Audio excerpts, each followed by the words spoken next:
Hello बच्चों, good morning. तो अभी कंटिन्यू करते हैं अपनी पिछली वीडियो को, जिसमें हम डिस्कस कर रहे थे पोटेंशियल की वैल्यू इनसाइड ए कंडक्टर। और इनसाइड ए कंडक्टर क्योंकि इलेक्ट्रिक फील्ड की वैल्यू हमारी क्या होती है, ज़ीरो।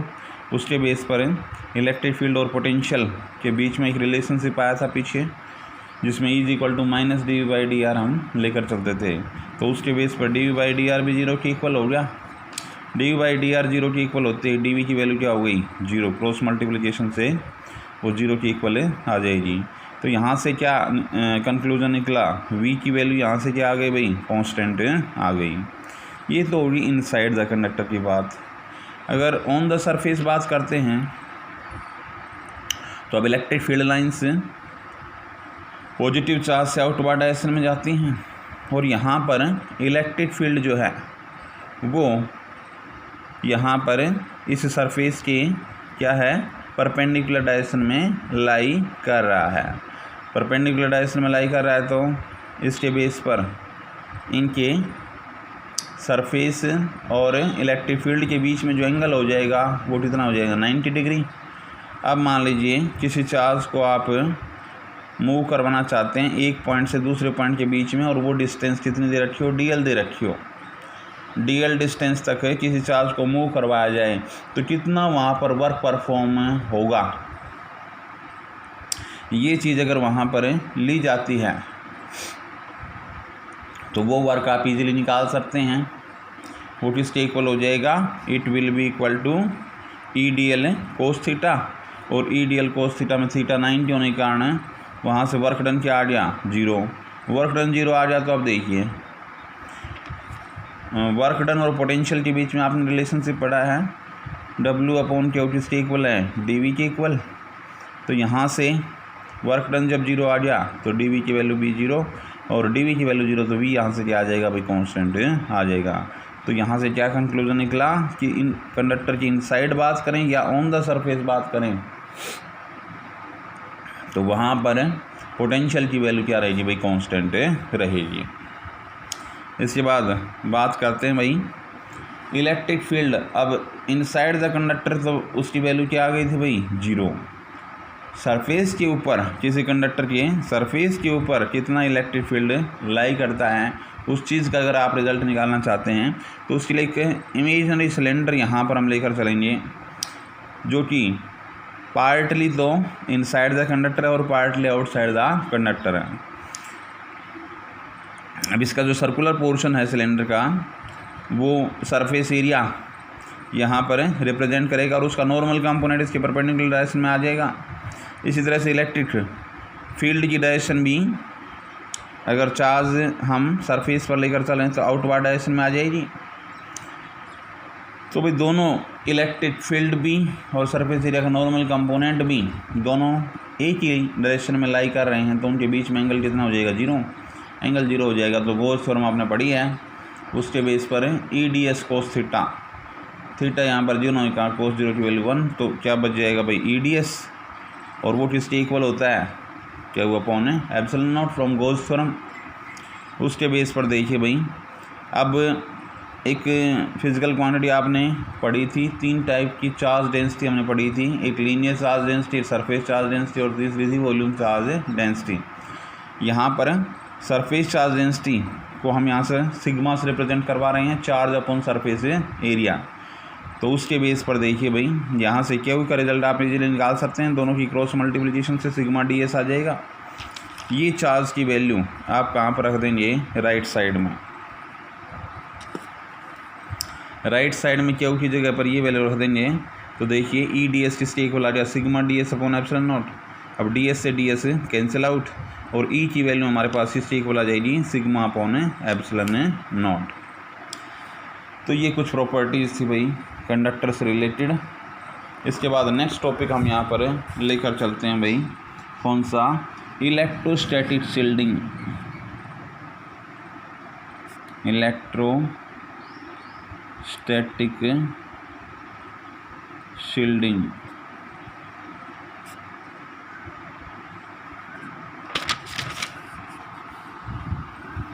इलेक्ट्रोस्टैटिक शील्डिंग का क्या कंसेप्ट है भाई, ये एक तरह से किसी गिवन रीजन को एक्सटर्नल इलेक्ट्रिक फील्ड से प्रोटेक्ट करने के लिए हम इसका यूज़ करते हैं।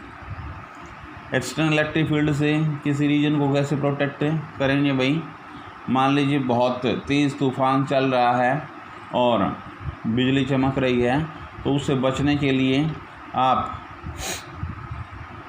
या तो किसी व्हीकल के अंदर घुसते हैं, कार हो सकती है, बस हो सकती है, उसके अंदर आप अगर एंट्री करते हैं तो अपने आप को उस लाइटनिंग के इफ़ेक्ट से बचा सकते हैं, बजाय कि ओपन एरिया में रहने के।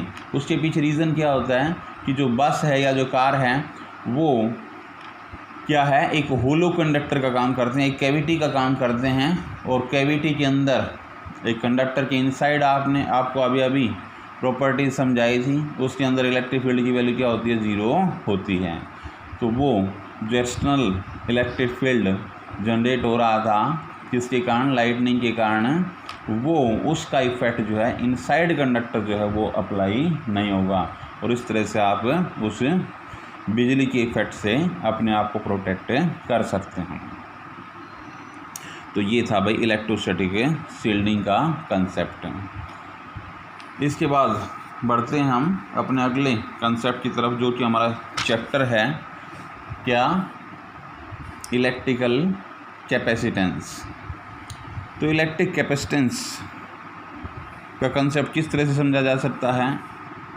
जब किसी कंडक्टर को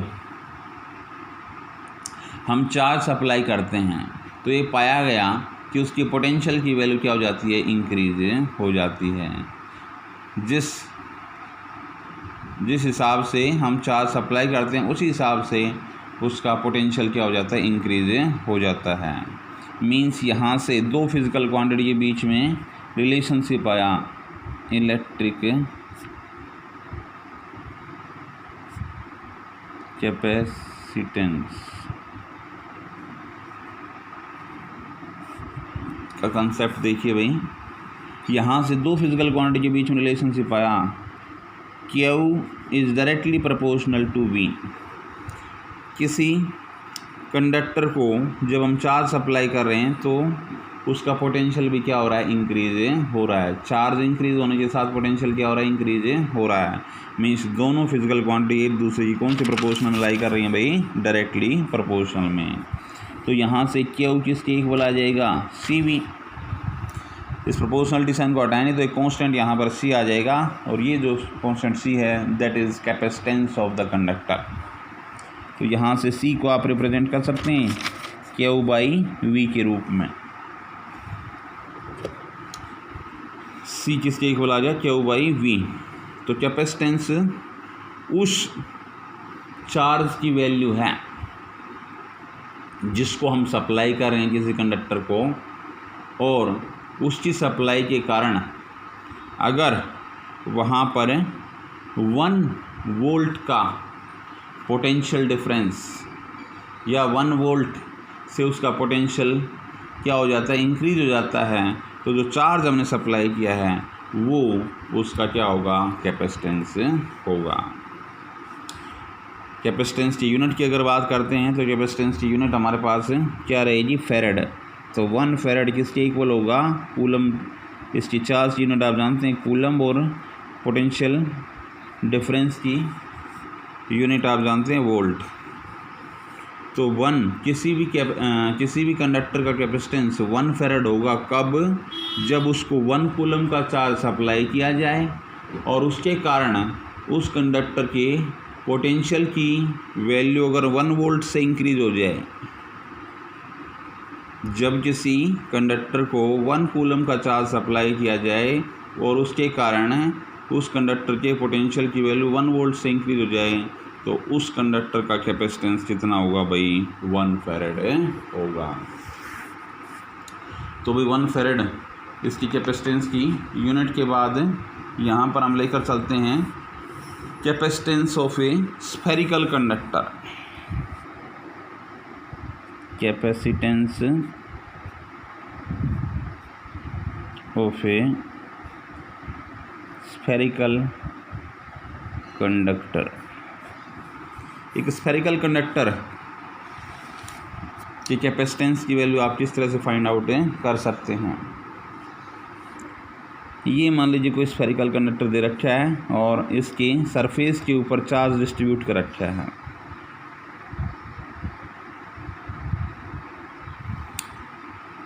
और इससे रिलेटेड हम किस चीज़ की वैल्यू, कैपेसिटेंस की वैल्यू यहाँ पर निकालना चाहते हैं। तो सरफेस पर जो चार्ज डिस्ट्रीब्यूटेड होता है वो एज्यूम किया जाता है, गोस थ्योरम जब हमने डिस्कस की थी तो ये एज्यूम किया जाता है कि वो उस कहाँ पर कंसंट्रेटेड है, उसके सेंटर पर कंसंट्रेटेड है। तो यहाँ पर मान लीजिए जो पॉजिटिव चार्ज क्यू है ये यहाँ पर कंसंट्रेटेड है। अब इसके सरफेस पर अगर कोई पॉइंट सेलेक्ट कर लिया और उस पॉइंट पर हम पोटेंशियल की वैल्यू निकालना चाहते हैं, तो इस स्फीयर की कुछ न कुछ रेडियस होगी, वो रेडियस मान लीजिए आर ले लें। तो उसके बेस पर इस पॉइंट पर जो पोटेंशियल की वैल्यू आएगी V, it will be equal to 1/4 pi epsilon naught Q upon R. Q charge था और आर डिस्टेंस थी। अब इस पॉइंट पर पोटेंशियल की वैल्यू आ गई। कैपेसिटेंस की वैल्यू अगर आप इसके निकालना चाहते हैं तो अभी कंसेप्ट पढ़ा था, C is equal to Q by V. तो C is equal to charge कितना है क्यू और V यहाँ से निकाल ही लिया, 1/4 पाई एप्सिलॉन नॉट आर ऊपर चला जाएगा और क्यू कहाँ जाएगा भाई, नीचे। क्यू से क्यू कैंसिल आउट। तो capacitance of A spherical conductor की वैल्यू आप इजीली फाइंड आउट कर सकते हैं। अगर आर उसकी रेडियस आपको पता है, 4 पाई एप्सिलॉन नॉट की वैल्यू आप जानते हैं, 1/9 इंटू 10 की पावर है 9, क्योंकि 1/4 पाई एप्सिलॉन नॉट जब 9 इंटू 10 की पावर 9 है तो 4 पाई एप्सिलॉन नॉट क्या हो जाएगा, 9 इंटू 10 की पावर 9 का रेसिप्रोकल हो जाएगा। तो ये था भाई स्फेरिकल कंडक्टर की कैपेसिटेंस की वैल्यू फाइंड आउट करना। इसके बाद है भाई कैपेसिटर एंड इट्स प्रिंसिपल। अगला टॉपिक हम यहाँ पर लेकर चलेंगे कैपेसिटर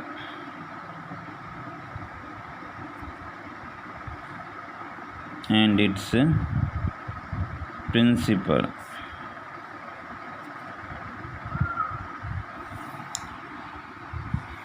अब कैपेसिटेंस का कंसेप्ट आपको समझाया। अब कैपेसिटर क्या होगा, वो अरेंजमेंट जिसमें large amount of electric charge को क्या किया जाता है भाई, स्टोर किया जाता है वेरी स्मॉल स्पेस में। Capacitor is an arrangement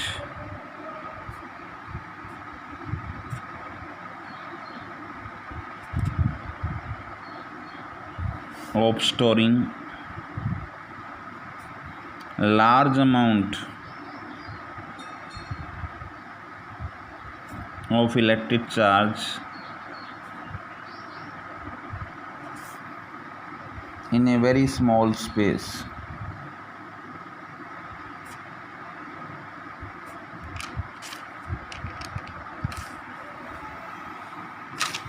capacitor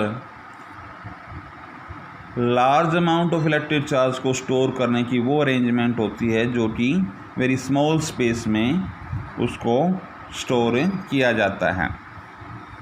और इसका जो सिंबल है वो हम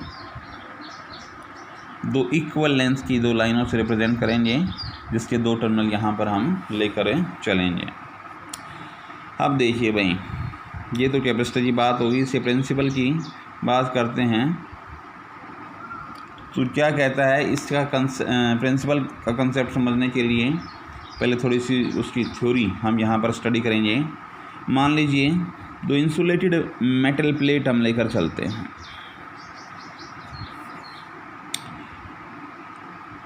अब इस मेटल प्लेट को कुछ चार्ज सप्लाई किया। मान लीजिए वो कैसा चार्ज था भाई, पॉजिटिव चार्ज था। जैसे जैसे चार्ज सप्लाई करेंगे, सीधी सी बात है, इसके पोटेंशियल की वैल्यू यहाँ पर क्या होगी भाई, इंक्रीज होना शुरू कर देगी। और एक स्टेज ऐसी आएगी जब इसकी पोटेंशियल की वैल्यू क्या हो जाएगी भाई, मैक्सिमम में हो जाएगी। अब उसको कितना ही चार्ज सप्लाई करते रहें उसकी पोटेंशियल की वैल्यू में वहाँ पर कोई चेंज नहीं आ रहा। अब देखिए इसके नेबरहुड में दूसरी इंसुलेटेड मेटल प्लेट यहाँ पर रखी है। अब चार्जिंग बाय इंडक्शन का कंसेप्ट पढ़ा है, इस पर पॉजिटिव चार्ज है तो इस प्लेट की लेफ़्ट साइड में जो चार्ज आ जाएगा वो कैसा आ जाएगा, नेगेटिव, और इसकी दूसरी साइड में जो चार्ज आ जाएगा वो कैसा आ जाएगा, पॉजिटिव। अब अगर इस चार्ज के ऊपर इस प्लेट के चार्जेस का इफ़ेक्ट देखें तो ये पॉजिटिव चार्ज तो क्या करेगा भाई, इसके पोटेंशियल की वैल्यू को इंक्रीज़ करने की कोशिश करेगा, और नेगेटिव चार्ज इसके पोटेंशियल की वैल्यू को डिक्रीज़ करने की कोशिश करेगा। अब इन दोनों चार्जेज में से इसके नेबरहुड में कौन सा चार्ज है, नेगेटिव।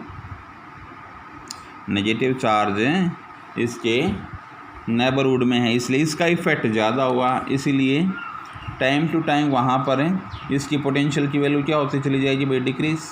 पोटेंशियल की वैल्यू डिक्रीज हो जाएगी तो हम इसको और ज़्यादा चार्ज सप्लाई कर सकते हैं। अब एक स्टेप यहाँ पर हम और लेकर चलेंगे कि अगर इस पॉजिटिव चार्ज को हम ग्राउंड से कनेक्ट करवा दें तो ये पॉजिटिव चार्ज तो इसमें सप्लाई हो गया। अब इसके कारण थोड़ी बहुत पोटेंशियल की वैल्यू जो इंक्रीज़ भी हो रही थी वो इफ़ेक्ट भी यहाँ से बिल्कुल हट चुका है। तो अब और ज़्यादा पोटेंशियल की वैल्यू यहाँ पर डिक्रीज होगी, मींस इसको और ज़्यादा चार्ज सप्लाई करवाया जा सकता है, और जितना ज़्यादा चार्ज सप्लाई होगा उतना ही इसकी कैपेसिटेंस की वैल्यू क्या होगी भाई, इंक्रीज होगी। तो कैपेसिटर के प्रिंसिपल की बात की जाए तो कैपेसिटर किस प्रिंसिपल पर बेस्ड होता है कि भाई एक इंसुलेटेड कंडक्टर की कैपेसिटेंस की वैल्यू को इंक्रीज़ किया जा सकता है कब, जब इसके नेबरहुड में एक अनचार्ज्ड अर्ध कंडक्टर रख दिया जाए। इसकी कैपेसिटेंस की वैल्यू कब इंक्रीज़ हुई, जब यहाँ से हमने अर्थिंग करवाई और ये अकेला नेगेटिव चार्ज रह गया, उसने ज़्यादा से ज़्यादा इसकी पोटेंशियल की वैल्यू को डिक्रीज़ किया, और पोटेंशियल की वैल्यू डिक्रीज़ हुई तो पोटेंशियल की वैल्यू इंक्रीज़ करने के लिए हमें किस चीज़ की ज़रूरत पड़ेगी, चार्ज को सप्लाई करने की, क्योंकि Q is directly proportional to V। तो इस तरह से एक कंडक्टर की कैपेसिटेंस की वैल्यू को हम इंक्रीज़ करवा सकते हैं। इसके बाद भाई अगला कंसेप्ट हम यहाँ पर लेकर चलेंगे, capacitance of A parallel plate capacitor.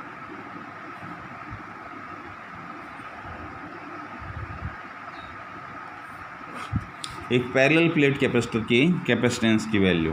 अब पैरेलल प्लेट कैपेसिटर, दो पैरेलल लाइन, अभी ये डिस्कशन किया हमने, यहाँ पर लेकर चलेंगे।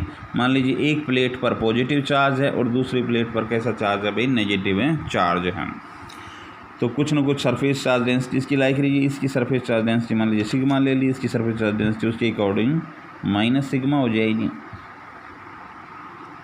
अब यहाँ पर देखिए, अगर हम इसकी कैपेसिटेंस की वैल्यू निकालना चाहते हैं तो बताइए किन दो चीज़ों की ज़रूरत पड़ेगी हमें कैपेसिटेंस निकालने के लिए। क्या बेसिक फार्मूला बताया था, C = Q/V। C = Q/V। तो अगर यहाँ पर हमें पोटेंशियल की वैल्यू मिल जाए तो वो पोटेंशियल की वैल्यू रख के कैपेसिटेंस और पैरेलल प्लेट कैपेसिटर निकाला जा सकता है। तो वही है कि यहाँ पर इस प्लेट को पॉजिटिव चार्ज जो है वो सप्लाई किया जा रहा है बाई चार्ज इंडक्शन, इस पर नेगेटिव चार्ज क्रिएट हो जाएगा, और इसके दूसरे साइड वाले को हम किससे कनेक्ट कर देंगे फिर, ग्राउंड से, तो पॉजिटिव चार्ज वो ग्राउंड में चला जाएगा अर्थिंग सिस्टम से। तो इसके बेस पर फिर हम कैपेसिटेंस की वैल्यू कैसे निकालेंगे। अब V का रिज़ल्ट निकालने के लिए आपने एक पीछे रिलेशन से पढ़ा है इलेक्ट्रिक फील्ड और पोटेंशियल के बीच में, या इलेक्ट्रिक फील्ड और पोटेंशियल ग्रेडियंट बताया था, बार बार यूज होगा ये रिलेशनशिप, E = -dV/dr। तो उसके बेस पर अगर हम पोटेंशियल की वैल्यू निकालना चाहते हैं तो देखिए हमारे पास v की वैल्यू किसके इक्वल आ जाएगी, e इंटू डिस्टेंस की बात करें तो डिस्टेंस कौन सी ली जाएगी, यहाँ पर distance between these two plates, और वो डिस्टेंस मान लीजिए हम d से रिप्रेजेंट करवाते हैं, वो डिस्टेंस d से रिप्रेजेंट करवाते हैं तो e इंटू डी आ जाएगी भाई। e is equal to D by D R, D R यहाँ पर क्या ली जा रही है d, तो डी वी किसके इक्वल आ जाएगा, e इंटू डी आर या e इंटू डी। अब E की बात करते हैं, इन दोनों प्लेट्स के बीच में इलेक्ट्रिक फील्ड, याद करो गोल्स थ्योरम का जब हमने डिस्कशन किया था उसकी एप्लीकेशंस जब हमने डिस्कस की थी तो वहाँ पर इनफाइनाइटली चार्ज्ड वहाँ पर शीट आई थी और उसमें दो पैरेलल शीट वहाँ पर लेकर चले थे, एक पर पॉजिटिव चार्ज था एक पर नेगेटिव चार्ज था, और उससे कंसर्न्ड जब हम इलेक्ट्रिक फील्ड का रिज़ल्ट निकालते हैं तो वहाँ पर क्या पाया गया था कि भाई उसके लेफ़्ट साइड में इलेक्ट्रिक फील्ड 0 आ गया था, राइट साइड में इलेक्ट्रिक फील्ड 0 आ गया था, और इन बिटवीन द प्लेट्स वहाँ पर इलेक्ट्रिक फील्ड किसके इक्वल आया था, ई की वैल्यू वहाँ पर आई थी कि किसके इक्वल है, sigma upon epsilon not, sigma upon epsilon not. अब सिग्मा आप जानते हैं चार्ज अपॉन एरिया होता है, सिग्मा की जगह पर चार्ज अपॉन एरिया लिखा जा सकता है। ये ई की वैल्यू यहाँ पर पुट कर दीजिए भाई, तो v यहाँ से किसके इक्वल आ जाएगा, it will be equal to Q upon epsilon naught A, और साथ में क्या आ जाएगा d।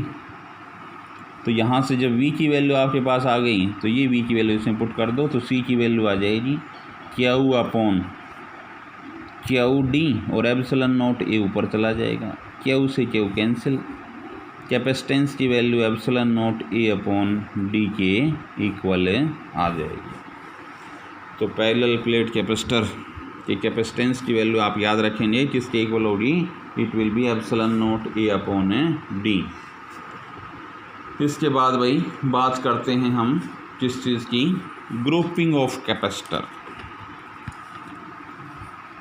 Grouping of capacitor.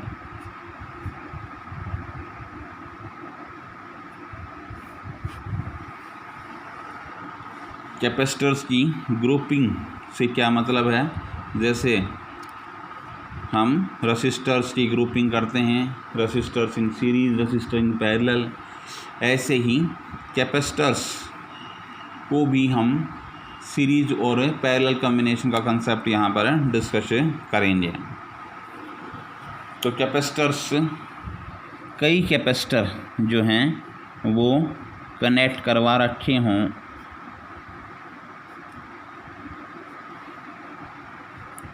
इस तरह से मान लीजिए यहाँ से चार्ज क्यू सप्लाई किया गया है, यहाँ से चार्ज क्यू को सप्लाई किया गया है, तो इसके बेस पर अब इस प्लेट पर तो पॉजिटिव चार्ज होगा, इस पर नेगेटिव होगा, इस पर फिर अगली पर फिर पॉजिटिव, इस पर नेगेटिव, इस पर पॉजिटिव, इस पर नेगेटिव, इस पर पॉजिटिव, इस पर नेगेटिव।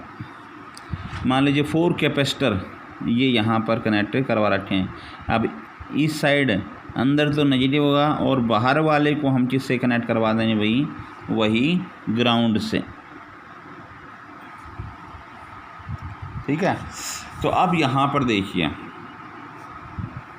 अगर फर्स्ट कैपेसिटर की बात की जाए तो यहाँ पर यहाँ से लेकर यहाँ तक जो पोटेंशियल की वैल्यू लाई करेगी वो क्या लाई करेगी भाई, फर्स्ट कैपेसिटर के कंसर्न हम लेकर चल रहे हैं V1, और यहाँ से लेकर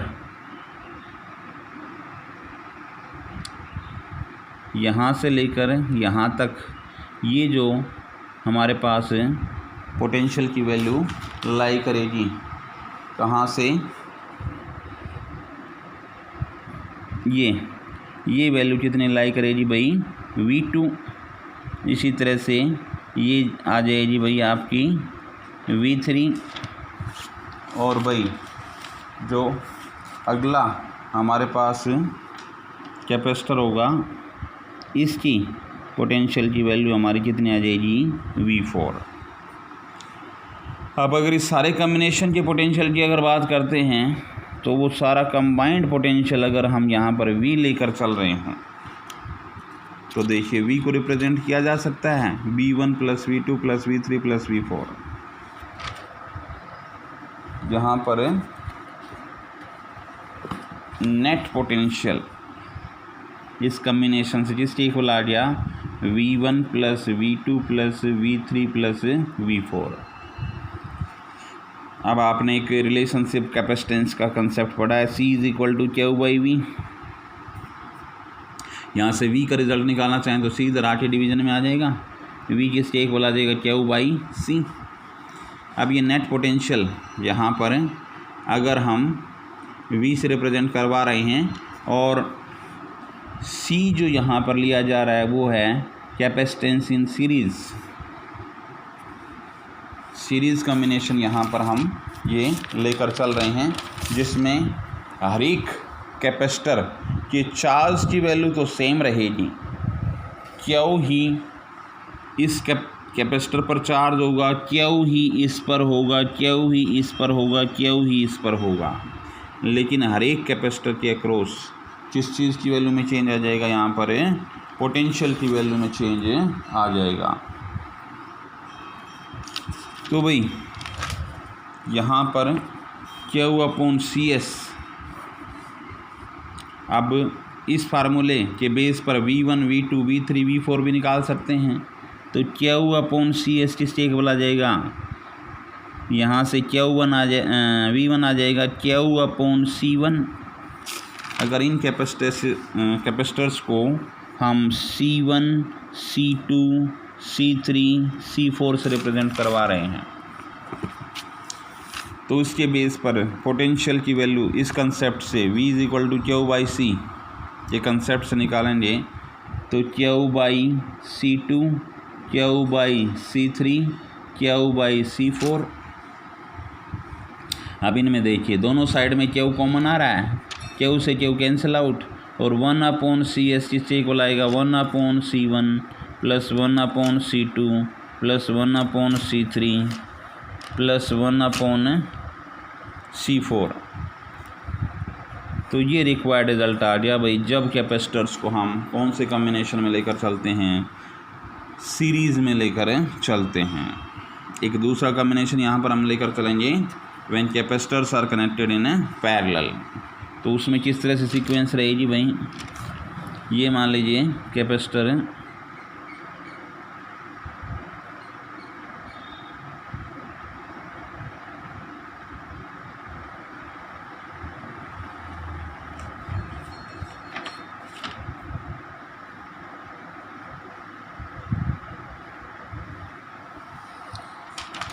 ये यहाँ पर कैपेसिटर्स को हम कौन से कॉम्बिनेशन में लेकर चल रहे हैं भाई, पैरेलल कॉम्बिनेशन में। यहाँ से मान लीजिए इसको पॉजिटिव Q जो है वो सप्लाई किया गया, लेकिन क्योंकि ये पैरेलल में है इसीलिए चार्ज यहाँ पर चेंज हो जाएंगे भाई, positive negative positive negative positive negative. पिछले केस में तो Q हर एक केस में Q था, लेकिन यहाँ पर अलग अलग कैपेसिटर में चार्ज, इसका Q1, इसका Q2, इसका क्या आ जाएगा Q3। और लेकिन पोटेंशियल की अगर बात की जाए, ये टर्मिनल फिर किससे कनेक्ट कर दिया जाएगा भाई, ग्राउंड से। अब देखिए यहाँ पर जो पोटेंशियल होगा वो ओवरऑल पोटेंशियल भी V है, फर्स्ट कैपेसिटर के अक्रॉस भी V है, सेकंड के अक्रॉस भी V है और थर्ड के अक्रॉस भी V है। तो पैरेलल कॉम्बिनेशन में पोटेंशियल की वैल्यू तो कांस्टेंट रहेगी और किस में चेंज आएगा, चार्ज में। तो यहाँ पर नेट चार्ज अगर हम Q रिप्रेजेंट करवा रहे हों तो Q को एक्सप्रेस किया जा सकता है भाई Q1 + Q2 + Q3। यहाँ से देखिए Q का रिज़ल्ट अब वही फार्मूला यूज़ करो, C is equal to Q by V आया था, तो क्यू इज इक्वल टू सी भी हो जाएगा। तो यहाँ से इस क्यू की जगह पर तो सी वी लिख सकते हैं,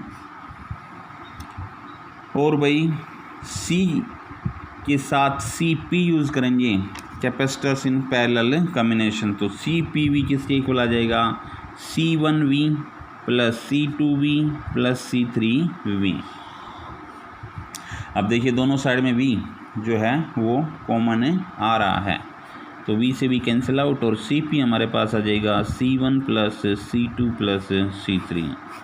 तो अगर कैपेसिटर्स पैरेलल में कनेक्ट करवा रखे हों तो वहाँ पर जो इक्विवेलेंट कैपेसिटेंस आएगा वो इन इंडिविजुअल कैपेसिटेंस का सम लिया जाएगा।